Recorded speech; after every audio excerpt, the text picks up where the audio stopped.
এবার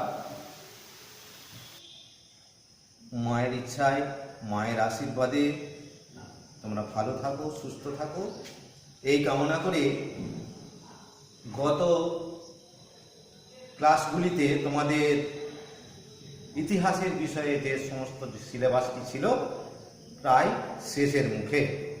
এবার তোমরা 1 তারিখ থেকে পরীক্ষা দেবে। সেই সিলেবাসের মধ্যে আমি গত সপ্তাহে যেটা আলোচনা করেছিলাম গুপ্ত সাম্রাজ্য সম্পর্কে, ইতিহাসের একটা বিরাট অধ্যায় এটাকে বলা হয়। উঁচু ক্লাসে উঠে এই গুপ্ত সাম্রাজ্য সম্বন্ধে অনেক কিছু জানবে। এবার গুপ্ত সাম্রাজ্যের পতনের পর কোনো সাম্রাজ্যই তো চিরকালই থাকে না। এই রবি ঠাকুরের এক কবিতাই তোমরা পড়নি? দুর্দণ্ড প্রতাপ যার কোথায় সে রোম, কাঁপিত যাহার তেজে মহিম সিন্ধু বোম। সেই রোম সাম্রাজ্য নাকি ওই ইতালি, তারও পতন যেমন ঘটেছিল। এই ভারতবর্ষের বুকে যেটাকে সুবর্ণ যুগ বা গোল্ডেন টাইম ভারতবর্ষের ইতিহাসে বলা হতো, সেই গুপ্ত যুগেরও এক পতন ঘটেছিল 6ষ্ঠ শতকের মাঝের দিকে। এই 6ষ্ঠ শতকের মাঝের দিকে যখন গুপ্ত সাম্রাজ্য, বিরাট গুপ্ত সাম্রাজ্য, বিভিন্ন হুন আক্রমণ, বিভিন্ন শক আক্রমণ, এই বিভিন্ন দিক থেকে আক্রমণের ফলে গুপ্ত সাম্রাজ্য সঠিক নেতৃত্ব দেওয়ার রাজা না পাওয়ায় ভেঙে যায়। ভেঙে যাওয়ার পর দীর্ঘদিন কিন্তু ভারতবর্ষের বুকে কোনো রকম কোনো বড় সাম্রাজ্য গড়ে ওঠেনি। তখন ওই উত্তর ভারতের কতকগুলো ছোট ছোট প্রজাতন্ত্র গড়ে উঠেছিল বা রাজ্য গড়ে উঠেছিল, এইভাবেই চলত। তারপর থানেশ্বরের রাজা হর্ষবর্ধন ইতিহাসে এক উল্লেখযোগ্য কীর্তি করেন। গুপ্ত সাম্রাজ্যের মতো অত বড় না হলেও তিনি একটা সাম্রাজ্য গড়ে তোলেন এবং ইতিহাসের বুকে কিছুটা দাগ কেটে যান বলতে পারি। তা সেই রাজা কিন্তু হর্ষ, বর্ধনটা ওদের ফ্যামিলির প্রতি নামের সঙ্গে যোগ হতো বলে হর্ষবর্ধন বলা হতো। তাই রাজাকে অনেকে হর্ষও বলেন বা হর্ষবর্ধনও বলেন। তার জন্ম হয়েছিল 590 খ্রিস্টাব্দে আনুমানিক, এগুলো উইকিপিডিয়া থেকে যেগুলো ঘেটে পাওয়া যাচ্ছে আর কি। 590 খ্রিস্টাব্দে জায়গাটার নাম হচ্ছে থানেশ্বর, যার জন্য প্রথমেই কিন্তু বলা হয় থানেশ্বরের রাজা হর্ষবর্ধন। মৃত্যু হয়েছিল আনুমানিক, কে কোনো ঐতিহাসিক বলেন 647 খ্রিস্টাব্দে, কেউ কেউ 648 বলেন। তা 47টাকে যদি আমরা ধরি, 47 খ্রিস্টাব্দে কনৌজে, ওই তার রাজধানী ছিল কনৌজ, সেখানে মৃত্যু হয়। রাজত্বকালটা আনুমানিক 605 থেকে 605 বা 606 খ্রিস্টাব্দ থেকে 647 খ্রিস্টাব্দ, মানে মৃত্যুর আগে পর্যন্ত তার রাজত্বকালটা বলতে পারি। তিনি কোন বংশে জন্মগ্রহণ করেছিলেন? এটা ইতিহাসে বলা হয় পুষ্যভূতি বংশ।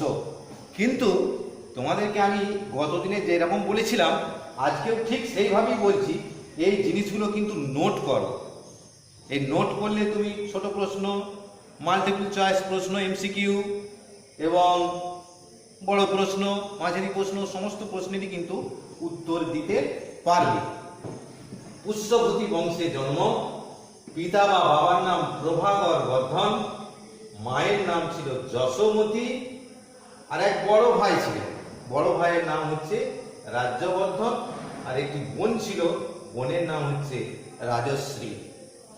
এই হলো তার বংশ পরিচয়।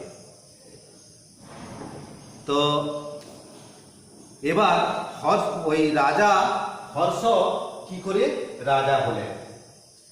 ওই তখন পিতার মৃত্যুর পর বড় ভাই রাজ্যবর্ধন রাজা হন। রাজা হওয়ার পরে কি হলো না,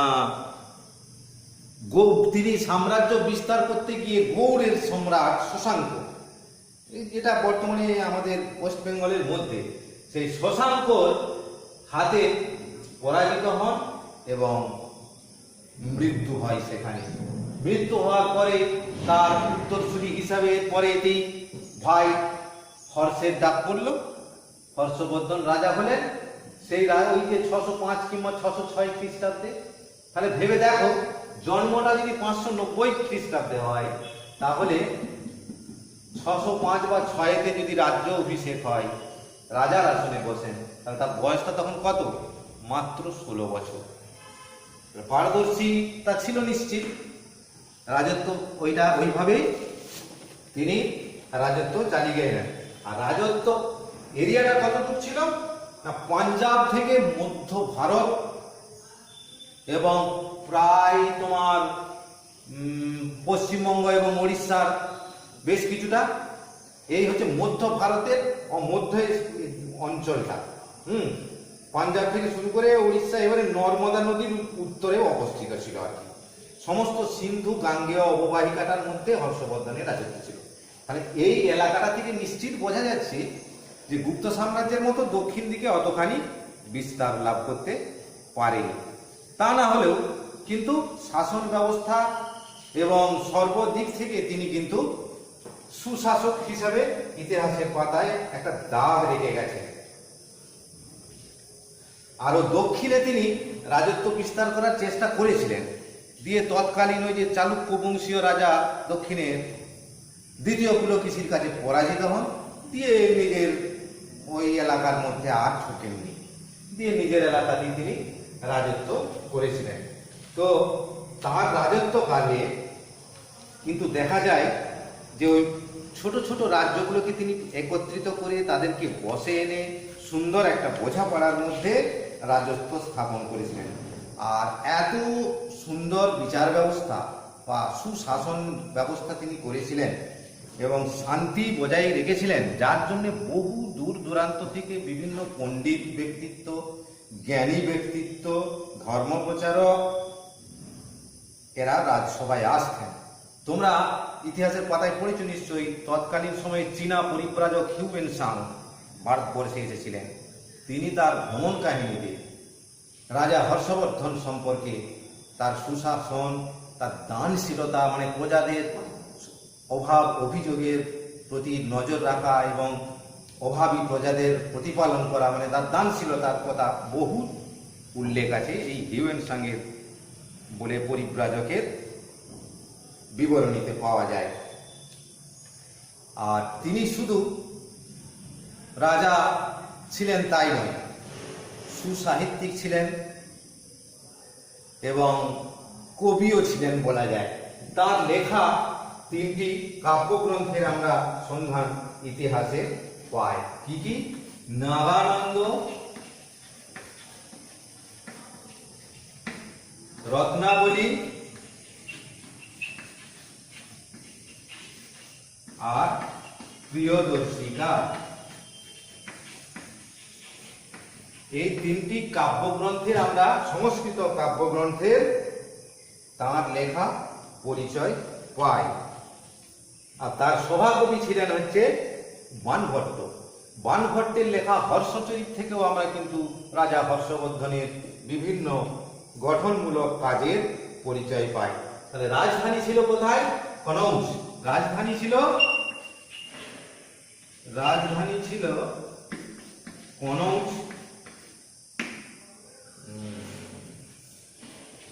রাজধানী ছিল কনৌজে।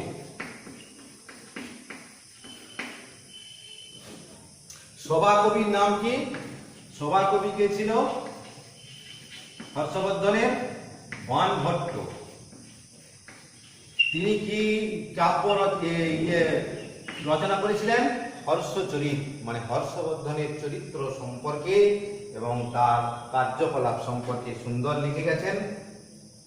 কাদম্বরী বলে একটা কাব্যগ্রন্থ তিনি লিখেছিলেন এবং বলা হয় এই সংস্কৃত ভাষায় লেখা এটা প্রথম ঐতিহাসিক কাব্য, বাণভট্টের লেখাটি, হর্ষচরিতটি।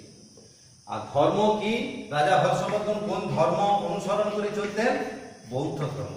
এই বৌদ্ধ ধর্ম অনুসরণ করার জন্য হর্ষবর্ধনের আমলে প্রচুর বৌদ্ধ মন্দির কিন্তু ওই এলাকায় স্থাপিত হয়েছিল এবং ইতিহাসে বলা হয় তিনি প্রথম রাজা যিনি তৎকালীন সময়ে চীন দেশের সঙ্গে কূটনৈতিক সম্পর্ক স্থাপন করেছিলেন। আর আরেকটা বিশেষ উল্লেখযোগ্য ঘটনা হর্ষবর্ধনের আমলে নালন্দা বিশ্ববিদ্যালয়, বর্তমান পাটনা থেকে 95 কিলোমিটার দূরে যেটা অবস্থিত, সেই নালন্দা বিশ্ববিদ্যালয় নাকি রাজা হর্ষবর্ধনের আমলে সবচেয়ে উৎকর্ষতা লাভ করেছিল। চীন, কোরিয়া, তিব্বত, মানে মধ্য এশিয়ার বিভিন্ন এলাকা থেকে বহু ছাত্র এখানে অধ্যয়ন বা পড়াশোনা করতে আসতো। এবং এই সময়কার বিভিন্ন রাজাদের পৃষ্ঠপোষকতায় নালন্দা বিশ্ববিদ্যালয় কিন্তু বিশাল নাম করেছিল। এই গেল রাজা হর্ষবর্ধনের সম্পর্কে তোমাদের সিলেবাসের মধ্যে যেটুকু আছে সেটুকু দিলাম। আর সিলেবাসের বাইরেও যেগুলো আছে, এর যেমন ধরো তার জন্মের, মৃত্যু, রাজত্বকাল, বংশ পরিচয়, পিতা মাতা, বড় ভাই বোন, ধর্ম, এগুলো সব তোমাদের বলা। কিছু বইয়ে আছে, কিছু বইয়ে নেই। যা বইয়ের মধ্যে থাকবে তাই শিখতে হবে, আর কিছু শেখা চলবে না সেটা তো নয়। এরকম জিনিসগুলো জেনে রাখো, উঁচু ক্লাসে উঠলে আরো বেশি করে জানবে। তাহলে তোমাদের সেকেন্ড টার্মের সিলেবাস সারা। এর পরের দিন থেকে আবার তৃতীয় পর্বের পরীক্ষার জন্য প্রস্তুতি নাও।